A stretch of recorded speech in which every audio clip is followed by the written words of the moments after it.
Okay, దాన్ని పిలిచి అడుగుదాం. ఓకే, వస్తున్నారు. నానా, నీకు క్వశ్చన్ ఉంది నాన్న. మరి నువ్వు కరెక్ట్ ఆన్సర్ చెప్పాలి. షూరా? ఓకే. నీకు అమ్మ నాన్నలో ఎవరు ఎక్కువ ఇష్టం నాన్న?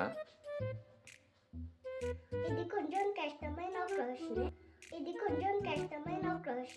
కానీ నేను నా తెలివితోని చాలా ఈజీగా చెప్తా. ఏంటది? ఇద్దరు ఇష్టం. కాదు, ఎవరన్నా ఒక్కరని చెప్పాలి. కాదు, ఇద్దరే. నీ తెలివితోటి ఎవరైనా ఒక్కరిదని చెప్పు. ఎవరో ఒక్కరి పేరు చెప్పు. మరి ఒక్కడానికి ఒక్కడే వెళ్తారు వాళ్ళ ఏడుస్తున్న వాళ్ళకి ఇంకొకటి వెళ్తారు. అది నా వల్ల కాదు.